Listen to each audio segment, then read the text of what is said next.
Hello everyone, welcome to our channel. So இன்றைக்கான வீடியோவில் நம்ம ப்ரைஸ் ஆக்ஷனில் இருக்கக்கூடிய இம்பார்ட்டண்டான டாபிக்ஸ் ஓகேங்களா.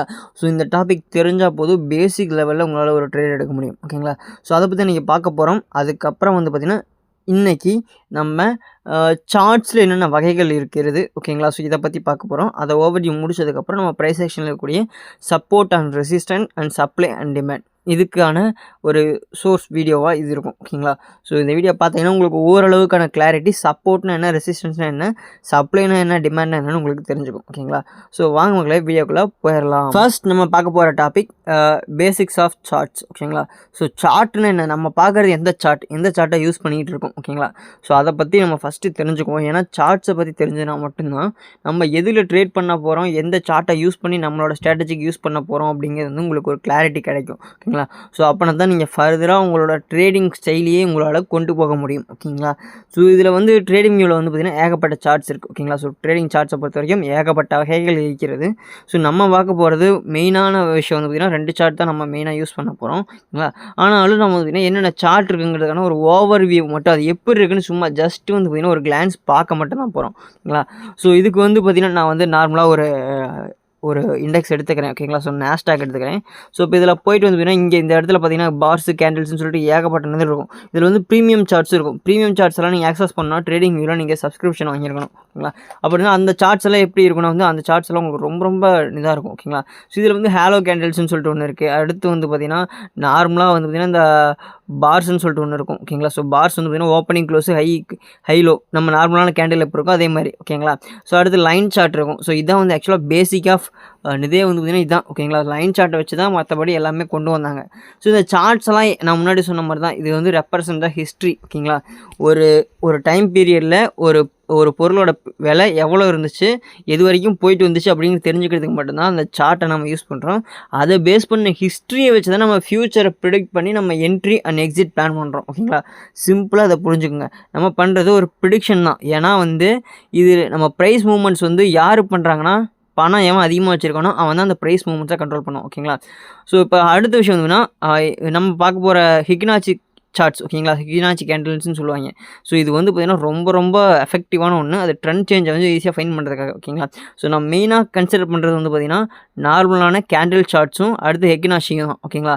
ஸோ கேண்டில்ஸ் பொறுத்த வரைக்கும் ஹெக்னாஷி பொறுத்த வரைக்கும் நம்ம பார்த்தலாம். ஃபஸ்ட்டு ஹெக்னாஷி ஓகேங்களா. ஹெக்னாஷி பார்த்திங்கன்னா இப்போ நம்ம அப் ட்ரெண்டாக டவுன் ட்ரெண்டாக, ஏன்னா நீங்கள் நார்மலாக கேண்டில்ஸில் பார்த்தீங்கன்னா உங்களுக்கு ஏகப்பட்ட நாய்ஸ் இருக்கும். ஃபஸ்ட்டு கேண்டில் ரெட்டாக இருக்கும், அடுத்த கேண்டில் க்ரீனாக இருக்கும், அடுத்த கேண்டில் ரெட்டாக இருக்கும். ஸோ இது நமக்கு ஒரு கன்ஃபியூஷன் ஸ்டேஜை கொண்டு வரும். ஆனால் ஹிக்னாஷினா ஒரு ட்ரெண்டாக அந்த ட்ரெண்டை பேஸ் பண்ணி மேக்ஸிமம் போகும். ஃபார் எக்ஸாம்பிள் நான் பார்த்தீங்கன்னா இப்போ நெஃப்டி எடுத்துக்கிறேன் ஓகேங்களா. நெஃப்டியில் பார்த்தீங்கன்னா தெரியுதுங்களா. ஸோ மேக்ஸிமம் உங்களுக்கு ஹையர் டைம் ஃப்ரேமில் இப்போ நீங்கள் 1 மினிட்டில் ட்ரேட் எடுக்கிறீங்க ஓகேங்களா. ஸோ பட் ஆனால் உங்களுக்கு ட்ரெண்டு சேஞ்ச் ஆயிடுச்சா இல்லையான்னு தெரிஞ்சுக்கிறதுக்காக பார்த்தீங்கன்னா என்ன ட்ரெண்டில் இருக்குன்னு கண்டுபிடிக்கிறதுக்காக நீங்கள் வேணால் 15 மினிட்டோ அந்த மாதிரி 15 மினிட் டைம் ஃப்ரேம் போனீங்கன்னா அதில் என்ன கேண்டில் இருக்குன்னு உங்களுக்கு தெரிஞ்சிடும். ஸோ அப்போ ஓரளவுக்கு உங்களோட என்ன ட்ரெண்டில் இருக்குங்கிறது ஈஸியாக ஃபைன் பண்ணிக்கலாம் ஓகேங்களா. அதை பேஸ் பண்ணி நீங்கள் என்ட்ரி போகலாம். இல்லாட்டி 1 மினிட்லேயே நீங்கள் பிளான் பண்ணுறீங்க, இல்லை 5 மினிட்டில் பிளான் பண்ணுறீங்கன்னா கூட ஒரு ரெட் கேண்டிலுக்கு அடுத்து க்ரீன் கேண்டில் ஓகேங்களா. ஸோ அந்த மாதிரி வந்துச்சுன்னா அந்த ஃப்ளோவை பிடிச்சிட்டு உங்களால் போக முடியும் எப்போ அது ரெட் கேண்டிலாக மாறுற வரைக்கும் ஓகேங்களா. ஸோ மறுபடியும் இப்போ red turns into green turns into red. So இந்த மாதிரி பார்த்தீங்கன்னா ஹெக்னாஷியில் உங்களால் ஒரு கிளியரான கன்ஃபர்மேஷன் எடுத்துகிட்டு உங்களால் ட்ரேட் பண்ண முடியும் ஓகேங்களா. ஸோ இதை நம்ம ஆல்ரெடி பார்த்தீங்கன்னா போட்டிருந்தோம். ஸோ இதை நம்ம லாஸ்ட் வீடியோவில் கூட சொல்லியிருந்தோம், இந்த மாதிரி சேனல் பேட்டர்னில் இருந்தது ஓகேங்களா. ஸோ இது மாதிரி பார்த்தீங்கன்னா நீங்கள் ஈஸியாக ட்ரெண்டை ஃபைண்ட் அவுட் பண்ணிட்டு, ஏன்னா நம்ம இப்போ ஹெக்னாஷியில் என்ட்ரி எடுத்தோம்னா எங்கேருந்து என்ட்ரி எடுத்துருப்போம்னு பாருங்கள். ஸோ நான் ஆக்சுவலாக நம்ம கேண்டில் படி நம்ம பேட்டர்ன்ஸ் எல்லாம் வரைஞ்சு பார்த்தோம்னா இந்த மாதிரி இடத்துலேருந்து என்ட்ரி எடுத்துருப்போம். பட் ஆனால் ஹெக்னாஷி படி என்ட்ரி எடுத்தோம்னா நம்ம கொஞ்சம் பின்னாடி தான் எடுத்திருப்போம். பட் இருந்தாலும் அது தப்பான இல்லை, ஏன்னா அது கரெக்டான ட்ரெண்டில் போகுது. ஏன்னா நமக்கு மேலே எடுத்தது கன்ஃபியூஷன் ஸ்டேஜில் தான் எடுத்திருப்போம். இல்லாட்டி ஒரு கிளியரான கிளாரிட்டி கிடச்சிருக்காது அப்போ எடுத்திருப்போம். ஏன்னா ஹெக்னாஷியில் நீங்கள் எடுத்திங்கன்னா நீங்கள் ஒரு பேசிக் நீங்கள் ஏதோ ஒரு பிகினர்னால் ஹெக்னாஷியில் எடுத்திங்கன்னா உங்களால் நல்லாவே இது பண்ண முடியும். அது நீங்கள் லாங்கர் டைம் ஃப்ரேமுக்கு நெஃப்டியெல்லாம் எங்கே போகும் அப்படின்னு தெரிஞ்சுக்கிறதுக்காகலாம் ஹெக்னாஷி கேண்டில்ஸை யூஸ் பண்ணிங்கன்னா அது என்னைக்கு டர்ன்ஸ் இன்ட்டு க்ரீன் ஆகுதோ அடுத்த ஒரு 2 to 3 நாள் பார்த்தீங்கன்னா க்ரீனில் போகிறதுக்கான வாய்ப்புகள் இருக்குது ஓகேங்களா. ஸோ மேக்ஸிமம் இதுதான் ஓகேங்களா. ஸோ அடுத்தது பார்த்தீங்கன்னா நீங்கள் இதில் ஃபிபனாச்சி இதெல்லாம் யூஸ் பண்ணலாம். ஸோ ஃபிபனாச்சியை பற்றின மாஸ்டர் கிளாஸ் நெக்ஸ்ட் எபிசோடில் வரும் ஓகேங்களா. ஸோ ஃபிபனாச்சி தெரிஞ்சதுக்கப்புறம் தான் நம்ம ஃபர்தராக ப்ரொசீட் பண்ணுவோம் ஓகேங்களா. ப்ரைஸ் ஆக்ஷனை பொறுத்த வரைக்கும் பெருசாலாம் ஒன்றும் நமக்கு ப்ரைஸ் மூவ்மெண்ட்ஸை நீங்கள் கரெக்டாக வாட்ச் பண்ணி ஒரு கேண்டில் எப்படி ஃபார்ம் ஆகுதுன்னு தெரிஞ்சுக்கிட்டிங்கனாலே போதுமானது ஓகேங்களா. ஸோ இதுக்கு தான் நான் ப்ரைஸ் எப்படி ஃபார்ம் ஆகுதுன்னு அந்த மூவ்மெண்ட் எப்போ இருக்குன்னு சொல்லி காமிச்சிருந்தேன். நீங்கள் லைவ் மார்க்கெட்டில் ஒரு 2-3 நாள் பார்த்தீங்கனாலே உங்களுக்கு ஓரளவுக்கான கிளாரிட்டி உங்களுக்கு கிடச்சிடும் ஈஸியாக. ஸோ நீங்கள் எந்த அளவுக்கு நான் சொல்கிறத வந்து ரியல் டைம் சார்ட்டில் அப்ளை பண்ணி ஒரு 3 months ப்ராக்டிஸ் பண்ணுங்கள். ஸோ அதுக்கப்புறம் நீங்கள் வந்து பார்த்திங்கன்னா ஓரளவுக்கு வந்து பார்த்திங்கன்னா ரெடி ஆகிடுவீங்க. அதுக்கப்புறம் நீங்கள் வந்து ப்ரிடிக்ட் பண்ண ஆரம்பிங்க.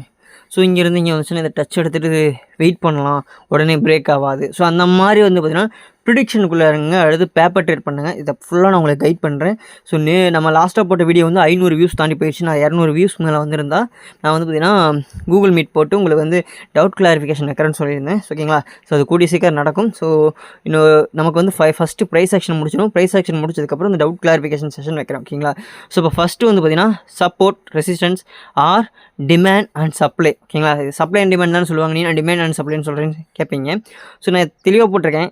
சப்போர்ட், ஓகேங்களா, அடுத்தது and resistance, demand and supply. இங்கே சப்போர்ட்னாலும் டிமாண்ட்னாலும் ஒன்று தான், ரெசிஸ்டன்ஸ்னாலும் சப்ளைனாலும் ஒன்று தான். ஓகேங்களா?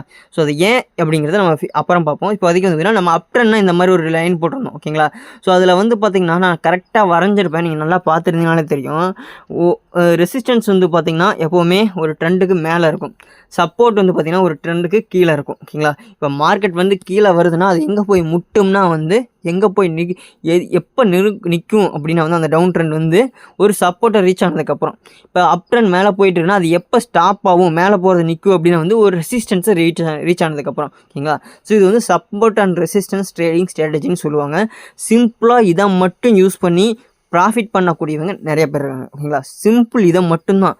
இதை வந்து இதை ரீச் ஆச்சுன்னா பண்ணுவாங்க, இல்லாட்டி பிரேக் அவுட் ஆச்சுன்னா பண்ணுவாங்க. ஓகேங்களா? ஸோ அதை பற்றி நம்ம ஃபியூச்சரில் பார்ப்போம்.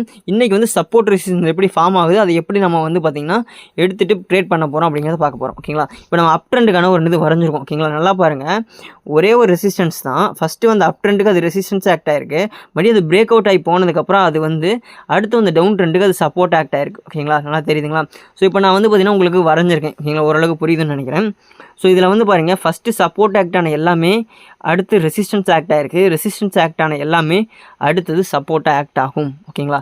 ஸோ இதான் வந்து ஒரு நியதி. அதாவது என்னென்னா வந்து இப்போது நான் வந்து உன்னை தடுத்து நிறுத்திக்கிட்டு இருக்கேன். ஓகேங்களா?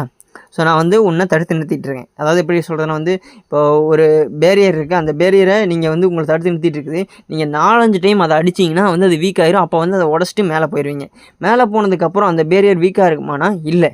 அங்கே வந்து என்ன பண்ணுவாங்கன்னா உங்களை கீழே இறங்காமல் பிடிக்கிறதுக்கான ஆளுங்க வந்து நின்றுக்குவாங்க. ஓகேங்களா? இது சிம்பிளாக போய் நினச்சி திங்க் பண்ணிக்கோங்க. அந்த ஆளுங்க வந்து உங்களை கீழே இறங்காமல் பிடிச்சிக்கோங்க. மறுபடியும் நீங்கள் வந்து கீழே இறங்கணுன்னா நீங்கள் 2-3 டைம் அதை வேகமாக அடிச்சிங்கன்னா அந்த ஆளுங்க வீக் ஆனதுக்கப்புறம் நீங்கள் கீழே போயிடுவீங்க. ஓகேங்களா? சிம்பிளாக இதுதான். சப்போர்ட் ரெசிஸ்டன்ஸ் பிரேக் ஆகணும்னா என்ன பண்ணணும், அது எப்படி தாங்கி பிடிக்குது அப்படிங்கிற மாதிரி ஞாபகம். ஓகேங்களா? ஸோ இப்போ உங்களுக்கு ஓரளவுக்கு புரிஞ்சிருக்கும்னு நினைக்கிறேன். ஒரே இடத்துல எத்தனை டைம் மார்க்கெட் மீட் ஆகுதோ அந்த இடம் வந்து ஒரு க்ரூஷியல் பாயிண்ட்டாக இருக்கும்.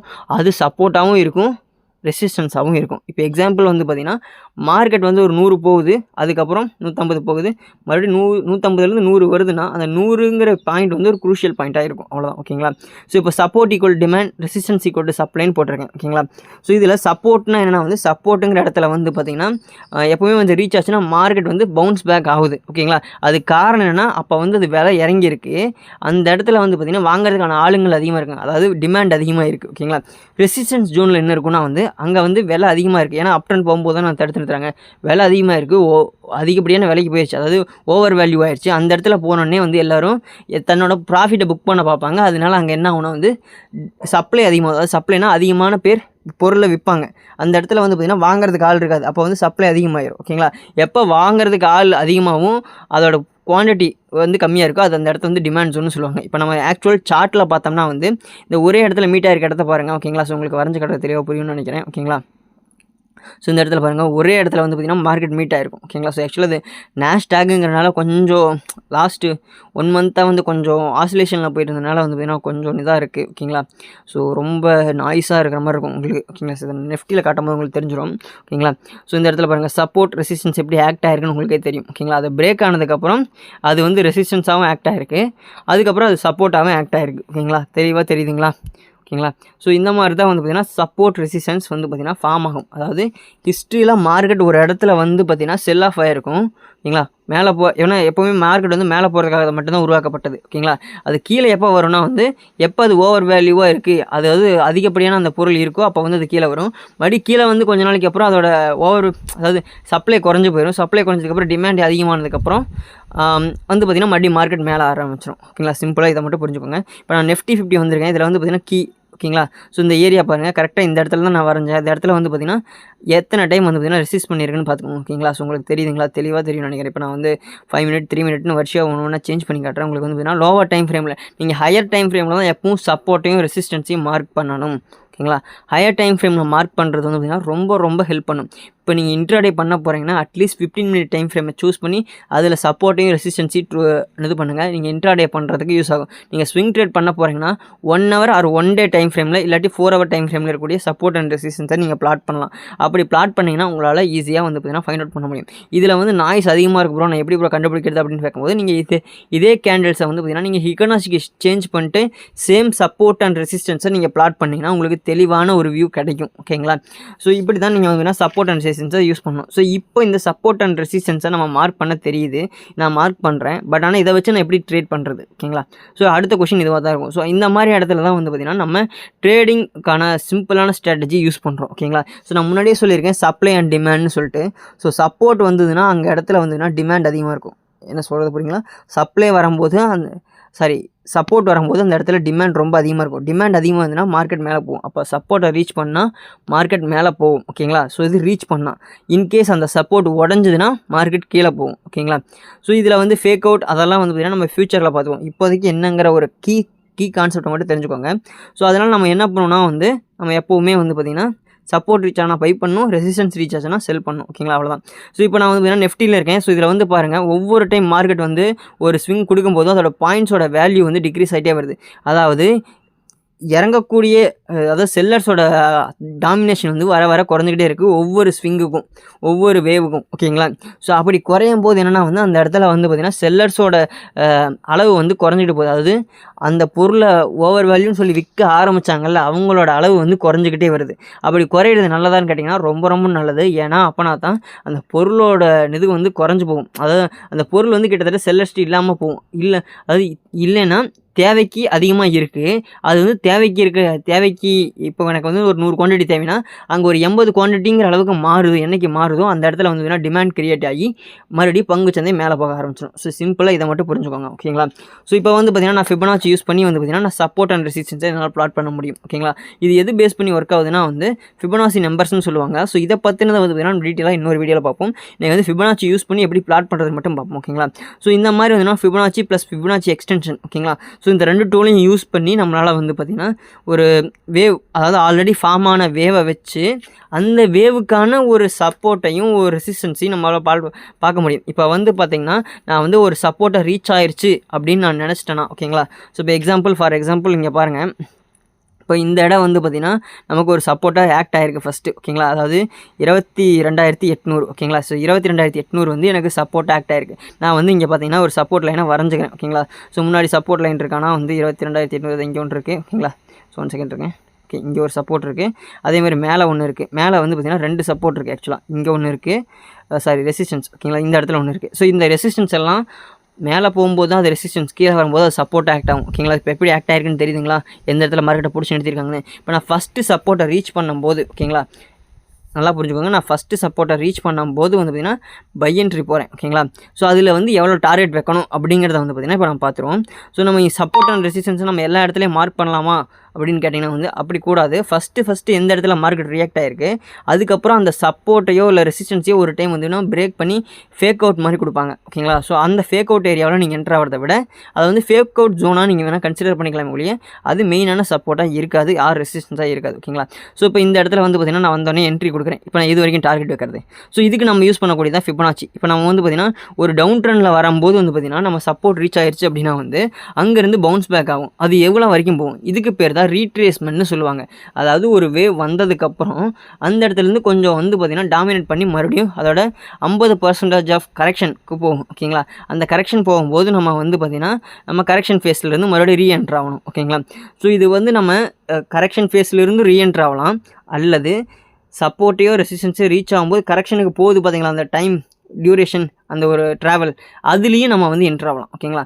ஸோ இப்போ நம்ம வந்து 22,800 வந்தப்போ நான் என்ட்ரு ஆயிருந்தேன்னா நான் இது வரைக்கும் டார்கெட் வைக்கணும். என்னோட ஃபஸ்ட் டார்கெட் வந்துன்னா ப்ரீவியஸாக இருக்கக்கூடிய சப்போர்ட் ஆர் ரெசிஸ்டன்ஸ் எங்கே இருக்குன்னு பார்ப்பேன். அதை பார்த்து மார்க் பண்ணும்போது எனக்கான ஒரு ஏரியா கிடச்சிரும். ஓகேங்களா? ஸோ இப்போ இங்கே வந்து பார்த்திங்கன்னா நம்ம வந்து ஃபஸ்ட்டு டார்கெட்டாக வந்து பார்த்திங்கன்னா 23,350 இருக்குது. ஸோ அதை ரீச் பண்ணிவிட்டு அதை அந்த சப்போர்ட்டை பிரேக் பண்ணிட்டு ரீடெஸ்ட் பண்ணிட்டு போயிட்டாங்க. அதுக்கப்புறம் வந்து பார்த்திங்கன்னா ஃபர்தராக மறுபடியும் மேலே போயிட்டு வந்துட்டாங்க. ஓகேங்களா? ஸோ அவ்வளோதான் மக்களே, இதுதான் சப்போர்ட் அண்ட் ரெசிஸ்டன்ஸ். ஓகேங்களா? ஸோ இதை நார்மலாகவே நீங்கள் வந்து எத்தனை பாயிண்ட் ஜாயின் ஆகுங்கிறத பொறுத்து நீங்கள் மார்க் பண்ணி தெரிஞ்சுக்க முடியும். ஓகேங்களா? ஸோ அப்படி தெரிஞ்சுக்கிட்டிங்கன்னா உங்களால் ஈஸியாக சப்போர்ட் அண்ட் ரெசிஸ்டன்ஸை மட்டும் யூஸ் பண்ணி உங்களால் ட்ரேட் பண்ண முடியும். இதுலேயும் வந்துன்னா ஹையர் டைம் ஃப்ரேம் சூஸ் பண்ணுற வரைக்கும் உங்களோட அக்யூரசி அதிகமாக இருக்கும். ஓகேங்களா?